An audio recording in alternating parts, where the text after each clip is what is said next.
આવેદનપત્રમાં જણાવ્યા મુજબ ગુજરાતમાં કુલ 146 સમુદાયો ઓબીસી શ્રેણીમાં સમાવિષ્ટ છે, પરંતુ તેમના આશરે 20 જેટલા સામાજિક, શૈક્ષણિક અને આર્થિક રીતે મજબૂત સમુદાયો મોટા વિભાગના અનામત લાભ લઈ રહ્યા છે, જ્યારે નાયક, ભવાયા, તરગાળા, ભવૈયા, ઠાકોર, કોળી, દેવીપૂજક, રાવળ, ગોસ્વામી, બંજારા, ધોબી, મોચી સહિત 100થી વધુ પછાત સમુદાયો વિકાસના લાભથી વંચિત રહી ગયા હોવાનું રજૂઆતમાં ઉલ્લેખાયું છે. સમાજના આગેવાનોનું કહેવું છે કે આ અસમાનતા દૂર કરવા માટે ગુજરાતમાં પણ ઓબીસી અનામતનું ઉપવર્ગીકરણ તાત્કાલિક અમલમાં મૂકવું જરૂરી છે.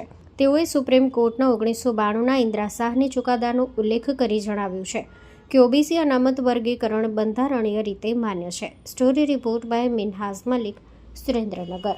હું અસોરા ગામનો વતની ભવૈયા પ્રવીણભાઈ મનાભાઈ આ દરેક મારા સમાજના ભાઈઓને લઈ મામલતદાર સાહેબશ્રીને આવેદનપત્ર આપવામાં આવ્યો છું. એનો વિષય છે કે ઓબીસી અનામત વર્ગીકરણ માટે ઓબીસીના અમારી નીચેલી જે નાની પેઢી છે અને કોઈ અમને લાભ નથી મળે, એવી નાના છોકરાઓને પણ લાભ મળતો નથી.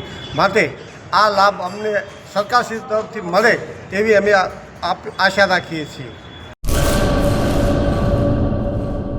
મંગલ મેડિકલ સ્ટોર, દરેક પ્રકારની દવાઓ પર ડિસ્કાઉન્ટ મળશે. હોસ્પિટલ રોડ, કોસ્મોસ બેંકની બાજુમાં, ડૉક્ટર દમયંતીબેન ગણાત્રા હોસ્પિટલની સામે, ભુજ. Mobile number 9428234840.